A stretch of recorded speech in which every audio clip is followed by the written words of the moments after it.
اور وہ لوگ جو اپنے نام کے لیے کرسی اقتدار پر بیٹھنے کے لیے بڑے بڑے نامور علماء کرام کو خواہ مخواہ جیلوں کا کورٹ کچہری کا چکر کٹواتے ہیں، اللہ تبارک و تعالیٰ خود ان کے ساتھ معاملہ کرے گا، اللہ ان کو ہدایت دے دے۔ اگر کسی پر کوئی ریپسٹ ہونے کا دعویٰ کرتا ہے تو شرعی اعتبار سے جائیں گے تو وہ پسینے چھوٹ جائیں گے، وہ پروف نہیں کر سکتا۔ شریعت تو صاف کہتا ہے کہ تم اگر کسی کو ریپسٹ کا دعویٰ کرتے ہو کہ اس نے ریپ کیا ہے تو سب سے پہلے پروف لاؤ، 3-4 گواہ لے کر پیش کرو پہلے، نہیں تو تم پر کوڑے برسائے جائیں گے، تمہیں سزا دی جائے گی۔ بہت آسان ہے، رشوت کی تھیلی کھولی، پیش کیا کہاں پر؟ ہماری جوڈیشری سسٹم میں مولانا عبداللہ کو کے اوپر یہ دھارا لگاؤ، کون سا 307 لگاؤ، اٹیمپٹ ٹو مرڈر کا لگاؤ 307، اور پروف کو ختم کرنے کا لگاؤ 305، مرڈر کا لگاؤ 302، ریپ کا لگاؤ 376، ڈوری ایکٹ کا لگاؤ 498، دیش کے ایک یونٹی کے خلاف بھڑکانے کا لگاؤ 153A 153B، یہ سارے لگاؤ دھارا لگا دیں گے، کسی کے اوپر بھی لگا کر کیس چلا دو، اور جب تک نمبر آئے گا 5 سال یوں ہی بیت جائیں گے۔ ہمارے علماء جیلوں میں بند ہیں، 1 نہیں 100، کوئی غیر نہیں ہے۔ ہم نے ایک جلسے میں ایک بات کہی تھی ابھی سیما پور کٹیہار میں، ہم نے کہا کہ ہم کو نقصان پہنچا ہے ہم اپنوں سے، تاریخ میں نے پیش کی تھی، سراج الدولہ کے، ٹیپو سلطان کے اور دوسرے بادشاہوں، ہمیں نقصان پہنچایا ہے ہمارے اپنوں نے۔ ہمارے علماء جیلوں میں گئے، کون بھیجنے والے؟ اپنے ہی لوگ۔ اٹھائیے تاریخ، بہت کم ہے جو دوسرے ہیں۔ ہم خود اپنی ہی چراغ سے ہمارے گھر کو آگ لگ جاتا ہے، ہمارے گھر جل کر راکھ ہو جاتے، دوسرے تو بولتے ہیں صرف۔ مسلمانوں دعا کرو ان علماء کے لیے، علماء موجود ہے تو قرآن کا صحیح عقیدہ آپ کے سامنے موجود رہے گا۔ علماء مفقود ہو گئے، ختم ہو گئے تو قرآن و شریعت کا پیغام کون پڑھ کر سنائے گا؟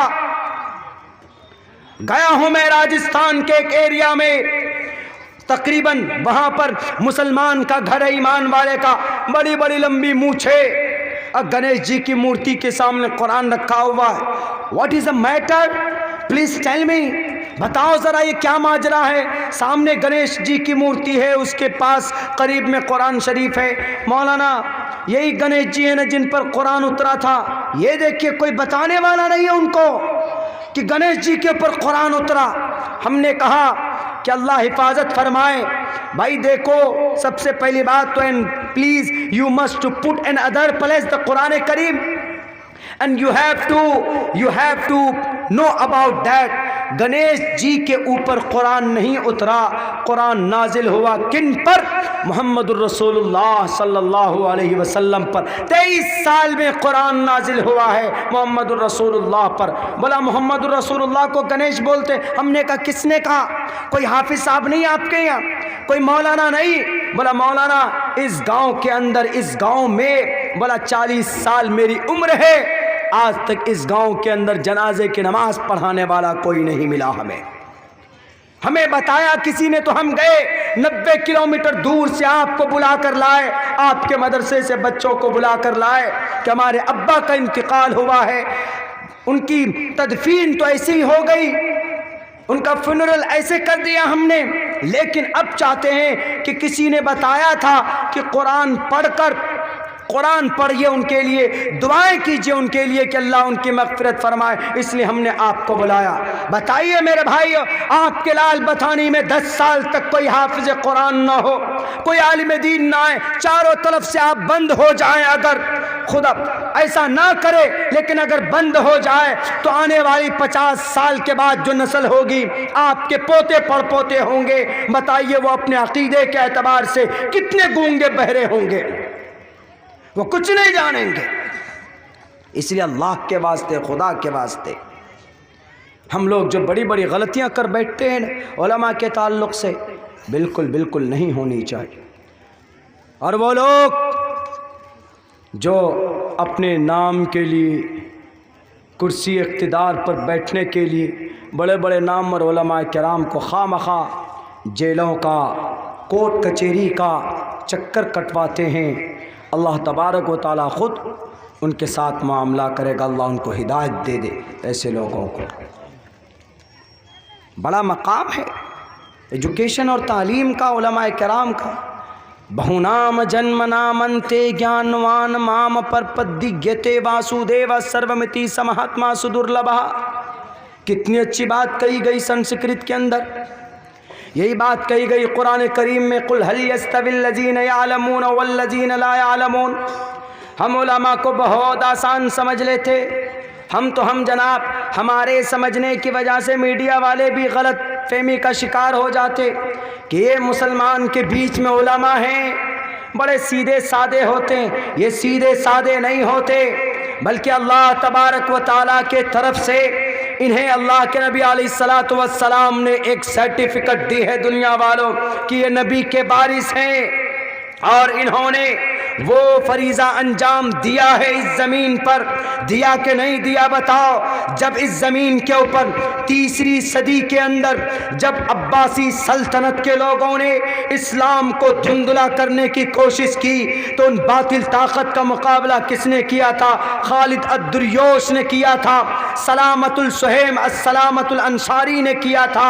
اٹھاؤ تاریخ گواہ ہے میرے بھائیوں، جب عباسی سلطنت کے اندر کچھ اقتدار میں بیٹھے ہوئے کچھ لیڈروں کے ذریعے سے جب قرآن کریم کے اوپر اس کی ڈیفینیشن بدلنے کی بات کی گئی، اس وقت کے بڑے عالم دین امام احمد ابن حنبل سامنے ڈٹ کر کھڑے ہو گئے تھے۔ میں جانتا ہوں اس بات کو کہ علماء کرام جب آواز بلند کرتے ہیں یہ قوم ان کی مخالفت ضرور کرتی ہے کہ یہ تو نیتا جی کی سپورٹ کرتا ہے، یہ فلاں کی زبان بولنے لگا ہے۔ آج ہم بخاری پڑھتے ہیں نا، سب سے پہلے اللہ کی کتاب کے بعد، قرآن کے بعد، اگر اس زمین پر اگر کوئی اوتھینٹک کتاب ہے، اگر کوئی مضبوط کوئی حدیث کی کتاب ہے اللہ کی قرآن کے بعد، وہ بخاری شریف۔ اس بخاری شریف کو لکھنے والے کون؟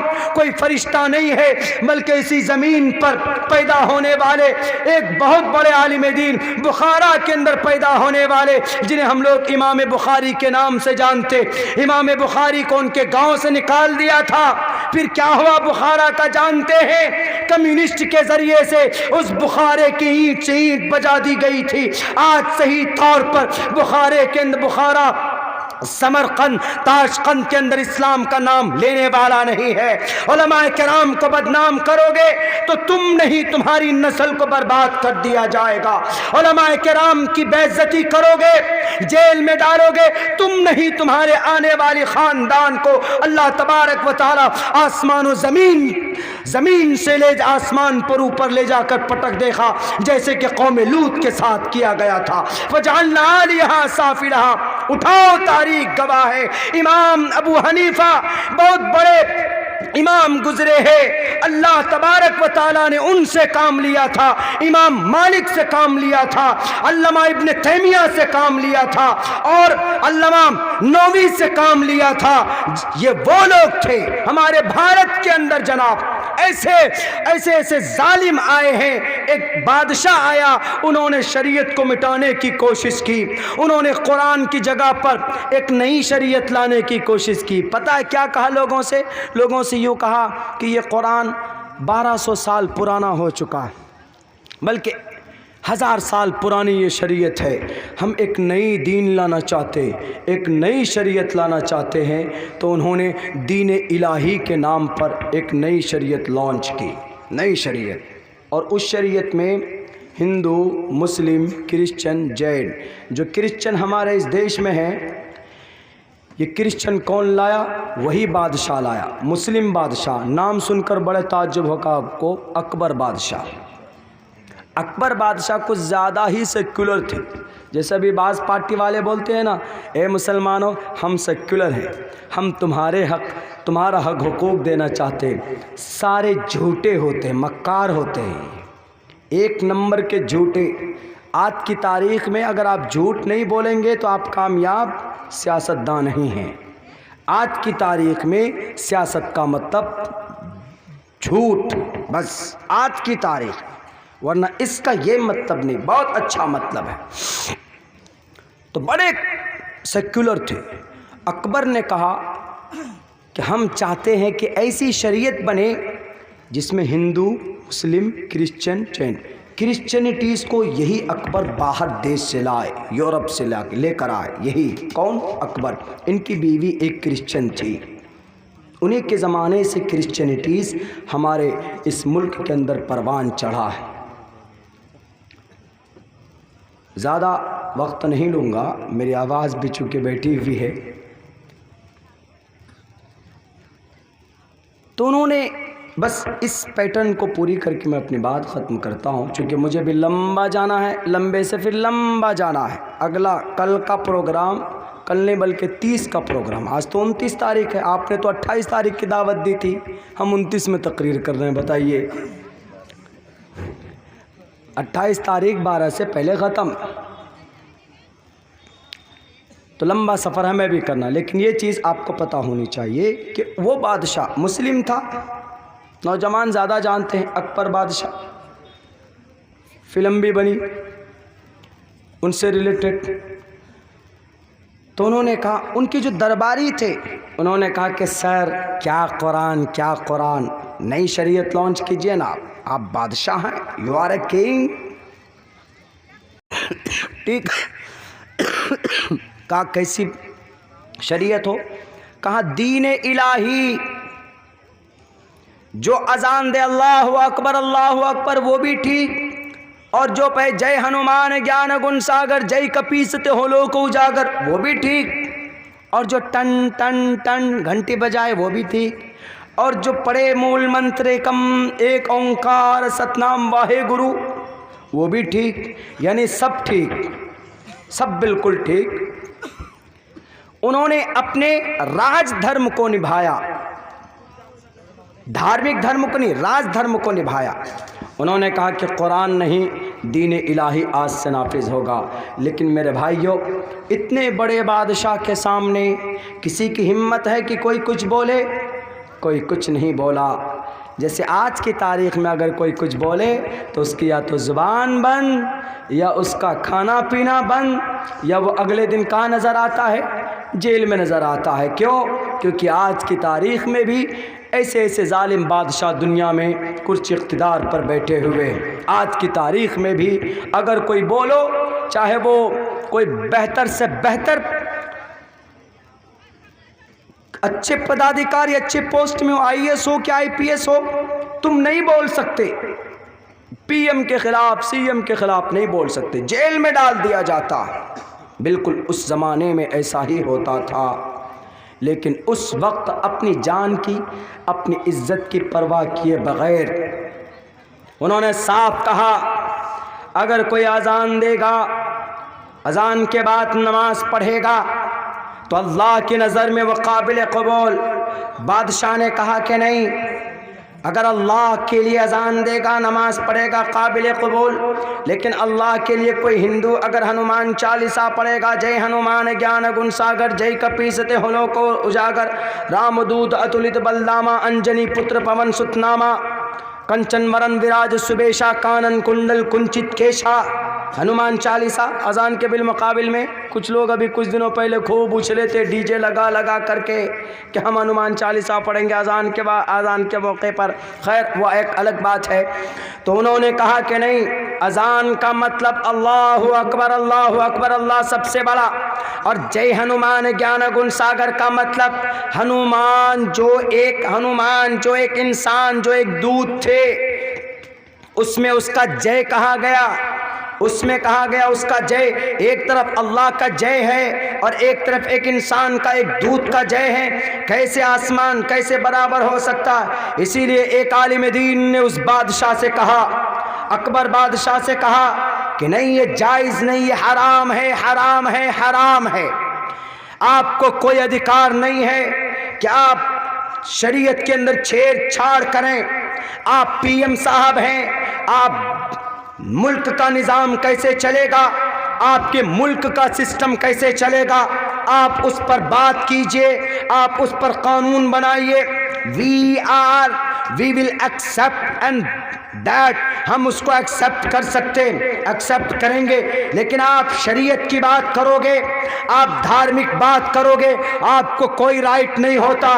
دھارمک بات، شریعت کی بات وہی کرے گا جو شریعت کا جانکار ہوگا، جو دھرم کا جانکار ہوگا، جو قرآن کریم کا پڑھنے والا، پڑھانے والا ہوگا، سمجھنے اور سمجھانے والا ہوگا، وہی شریعت کی بات کر سکتا. انہوں نے کہا میں بادشاہ ہوں، I am a king, I can't do anything because I am a king, I am a بادشاہ، میں بادشاہ ہوں، میں کچھ بھی کر سکتا ہوں. انہوں نے کہا کہ زمین پر تم کچھ بھی کر سکتے ہو لیکن اللہ کی شریعت کے ساتھ تم کچھ نہیں کر سکتے.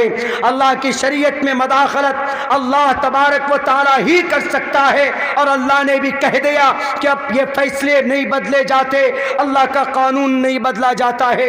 میرے بھائیو، اس بادشاہ کے سامنے ان کی آنکھوں میں آنکھیں ڈال کر اگر کسی نے بات کی تھی تو وہ کسی گاؤں کا مکھیا نہیں تھا، وہ کوئی M L A M P نہیں تھا، بلکہ وہ ایک عالم دین جن کو تاریخ جانتی ہے مجدد الفسانی سرہندی رحمت اللہ علیہ سے. وہ ایک عالم دین تھے، قرآن کے محافظ تھے، مدرسے کے پڑھے لکھے تھے، سینے میں قرآن تھا، بلکہ احادیث مبارکہ کو باریکی سے پڑھنا جانتے تھے. انہوں نے کوئی پرواہ کیے بغیر اس بادشاہ کی آنکھوں میں آنکھیں ڈال کر بات کی تھی کہ you are going to the wrong way, you will apply and implement and bad thing on your people. آپ اپنے لوگوں کے اوپر، آپ یہاں کے انسانوں پر آپ غلط چیز نافذ کرنے جا رہے ہیں. چونکہ دین اور شریعت ایک ہی ہے، وہ قرآن ہے، وہ اللہ کا فرمان ہے، وہ حدیث مبارکہ، اس کے علاوہ جو کچھ بھی ہے وہ ہم ایکسپٹ نہیں کر سکتے. شریعت مان کر یا قرآن کا فرمان مان کر میرے بھائیوں مقابلہ کیا، اور پھر وہ دین الہی بہت دن تک نہیں چلی، ان کو جیل بھی کر دیا جاتا ہے اس عالم دین کو. بتائیے، ان کے بعد انگریز نے اس دھرتی کے اوپر کوہرام مچایا، شریعت کو بدلنے کی بات کی تو کون کھڑے ہوئے تھے؟ بھارت کے اندر سب سے پہلے حدیث کا درس دینے والے، بھارت کے اندر تعلیم کا آغاز کرنے والے، قرآن و شریعت کے پیغام کو عام کرنے والے کون؟ شاہ ولی اللہ محدث دہلوی رحمت اللہ علیہ. عالم دین تھے. کوئی نہیں آتا میدان میں، مکھیا ممبر نہیں آتے، M L A M Ps نہیں آتے. اگر کوئی شریعت کو بچانے کے لیے کوئی میدان میں آتا ہے تو ہمارے علماء آتے. اسی لیے میں کہا کرتا ہوں کہ ہمارے علماء کو دل سے رسپیکٹ کیجیے، محبت سے دیکھیں گے تو فائدے سے خالی نہیں. کسی میٹر میں الجھ جائیں گے، کسی میٹر میں، تو اللہ کا قرآن کہتا ہے فَإِن تَنَازَعْتُمْ فِي شَيْءٍ، اگر تم کسی میٹر میں الجھ جاؤ تو جاؤ کہاں پر؟ فَرُدُّوا إِلَى اللَّهِ وَالرَّسُولِ، قرآن و شریعت کی طرف جاؤ. لیکن وہاں پر تم کو سمجھ میں ہی نہ آئے because you don't know and how to recite the Quran. قرآن کیسے پڑھا جاتا ہے نہیں جانتے تو کہاں جاؤں گے؟ فارورڈ ٹو یور عالم دین، اپنے عالم کے پاس جائیں گے کہ حضرت شیخ محترم ذرا بتائیں ذالک الکتاب لا ریب کا کیا ترجمہ ہے؟ What is the meaning of ذالک الکتاب لا ریب؟ ذالکا کیا مطلب ہے؟ ذالکا واٹ از دس، کیا ہے یہ ذالکا؟ وہ کہیں گے اس میں اشارہ ذالکا وہ کے لیے استعمال ہوتا ہے، ذالک الکتاب وہ کتاب، لیکن وہ کتاب نہیں، ترجمہ ہے یہ کتاب. ایک ایک چیز آپ کو بتائیں گے. جیسے میرے پاس آئیں گے کہ مولانا آپ منتر پڑھتے ہیں بتائیے وہ کے لیے کیا استعمال ہوگا؟ ہم کہیں گے سا بالکا وہ لڑکا، وہ لڑکی، سا بالکا یہ لڑکا، ایشا بالکا یہ لڑکا. ہم بتا دیں گے آپ کو مولانا آپ کیا کر رہے ہیں. اہم اپوشتی میں بیٹھا ہوا ہوں، ام پڑھنتم ان پٹھتم پڑھنتی میں آپ کے سامنے تقریر پیش کر رہا ہوں بیٹھ کر کرسی پر آپ کے سامنے میں بول سکتا ہوں because I know I am a عالم. I am a master, I am a student of Sanskrit, I am a student of Arabic language. ہم جانکار ہیں تو ہم آپ کو بتا سکتے ہیں. آپ اگر کسی کسان کے پاس جائیں گے تو کھیتی کے بارے میں آپ کو وہ بتا سکتا. آپ کسی عالم دین کے پاس جائیں گے تو انشاءاللہ آپ کا سمسیا کا سمادھان ہوگا. قرآن کہتا ہے فَإِن تَنَازَعْتُمْ فِي شَيْءٍ فَرُدُّوهُ إِلَى اللَّهِ وَالرَّسُولِ وَأُولِي الْأَمْرِ مِنْكُمْ. آپ اپنے علماء کے پاس جاؤ, آپ قرآن کو کھول کر دیکھو, آپ احادیث کو کھول کر کے دیکھو. صاف لفظوں میں بھی سنسکرت میں یہ بات کہی گئی, تسمات شاسترم پرمانم تکاریہ اکاریہ. کون سا کام جائز, کون سا کام ناجائز. اکاریہ ویوستھتو گناتوا شاستر ودھانوکتم کرم کرتو مہرہسی. کون سا کام کرنا ہے, کون سا کام نہیں کرنا ہے, تمہارا عالم ہی تم کو بتا سکتا ہے. یہ میرے ایم پی نہیں بتا سکتا ہے. میرے بھائیو, ابھی سپریم کورٹ ہائی کورٹ کے اوپر پردے کے اوپر بات ہوئی. جو لائر تھے, لائر کون, دیو دت کامت جو لائر ہے, پردے کا کپل سبل جی جو پردے کے موقف کو سامنے رکھ رہے ہیں, لیکن انہوں نے اپنے سے نہیں رکھا. انہوں نے باضابطہ کئی ہمارے علماء کرام کو, ہمارے شیوخ کو یہ کہا کہ سر آپ ہم کو قرآن سے, آپ ہم کو احادیث سے, پردے کے ضروری ہونے پر آپ ہم کو مواد فراہم کریں تاکہ ہم سپریم کورٹ کے جج کے سامنے رکھ سکیں, تاکہ ہم ہائی کورٹ کے سامنے رکھ سکیں. تو ان علماء کرام نے 80 صفوں کے اندر پردے کے احکامات کو, پردے کی فضیلت کو, پردے کی باریکی کو بیان کیا, لکھ کر پرووائڈ کروایا. تب جا کر انہوں نے سپریم کورٹ میں, ہائی کورٹ کے اندر اس کو چیلنج کیا, اس کو پیش کیا. ہمارے علماء نہ ہو تو کیا ہوگا, ہم مر جائیں گے, ہم گمراہ ہو جائیں گے. ہندو دھرم جیسے گمراہ ہو گئے, یہودی جیسے گمراہ ہو گئے, کرسچن جیسے گمراہ ہو گئے. دنیا کی کوئی بھی دھارمک پرسن, کوئی بھی مذہب کا ماننے والا آج صحیح راستے پر نہیں ہے, کیونکہ ان کی دھارمک کتاب جو ہے وہ بدل دی گئی. صرف قرآن باقی ہے. تو اگر قرآن کا پڑھنے والا باقی نہیں رہے گا تو کچھ دنوں کے بعد بھی کچھ علاقوں میں پورا قرآن نہیں بدل سکتا, سارے لوگ گمراہ نہیں ہو سکتے. اللہ کے نبی کا فرمان لا تجتمع امتی علی الضلالہ. لیکن کچھ جگہوں پہ تو ہو سکتے, جیسے وہی بھیلواڑہ راجستھان میں ہم نے دیکھا, وہ کہہ رہے کہ گنیش جی کے اوپر قرآن نازل ہوا ہے, اعوذ باللہ. ہو تو سکتا ہے کچھ علاقوں میں, کچھ جگہوں میں. اللہ کے نبی کا تو فرمان ہے کہ لا تجتمع امتی علی الضلالہ, پوری قوم میری گمراہ نہیں ہو سکتی. ترکت فیکم امرین لن تضلوا ما تمسکتم بہما, کتاب اللہ سنت رسول. اللہ کا قرآن اور سنت رسول کو جب تک مضبوطی سے پکڑو رہو گے تو گمراہ نہیں ہوگے. میرے بھائیوں, میری آواز بھی چونکہ جواب دے رہی ہے, چونکہ 2 روز سے میری طبیعت خراب تھی. ایک جگہ جلسے میں گئے, تقریر بھی نہیں کر پائے, 5 منٹ صرف بولے. اور کل کے جلسے میں تو ہم سمجھے کہ گئے ہی نہیں وہاں پہ. آج یہاں پر ہمت کر کے آئے. لیکن میں شکایت نہیں کر رہا ہوں. ہمارے ساتھ جو مولانا فیاض صاحب ہے, وہ بھاگلپور سے یہاں تک یہ بیٹھتے, یہ بولتے ہوئے آئے کہ یہاں کا M P M L A مر گیا ہے کیا. سڑک کی جو حالت دیکھی ہے, آدھا کلومیٹر دور بھی, آدھے کلومیٹر یعنی 500 میٹر سڑک ٹھیک نہیں ہے, اور 90 کلومیٹر دور ایک دم بالکل خراب راستہ. پھر ٹریفک, ٹرک پہ ٹرک. بتائیے کم سے کم 5 سے 6 گھنٹے لگے وہاں سے یہاں تک پہنچنے میں. بس اللہ ہمارے ملک کے نظام کو ٹھیک کر دے, کرپٹ نیتاؤں کو تھوڑی سوجھ بوجھ دے کہ تھوڑا کم گھوٹالہ کرو یار, غریبوں کے لیے کام کرو, سڑکیں ٹھیک ٹھاک کرو. دعا کیجئے کہ یہ پل بن جائے, ڈائریکٹ ادھر سے چھلانگ لگائیں گے منہاری پہنچ جائیں گے. یعنی یوں گھوم کر کے یوں آئے 150 کلومیٹر. بتائیے, یہیں قریب میں تھے. چونکہ دیر ہو گئے ہمیں نکلنے میں گھر سے, تو ناؤ تو ایک مرتبہ آئے تھے ناؤ سے, لیکن ناؤ بھی خطرے سے خالی نہیں. نئے لوگوں کے لیے, آپ لوگوں کو تو تجربہ ہے, آپ لوگ تو بیٹھتے چلے جاتے. ہم لوگ تو بیٹھتے بس یہی دل میں رہتا ہے کہ بس تھوڑا سا ادھر ادھر ہلنے لگے تو وصیت نامہ لکھنے لگتے ہیں, بھیا کس کا سامان کتنا میرے پاس. تو وہی چیز, بس دعا کیجیے یہ بھی پل کا نرمان جلدی ہو جائے اور اللہ تبارک و تعالی آسان کر دے زندگی.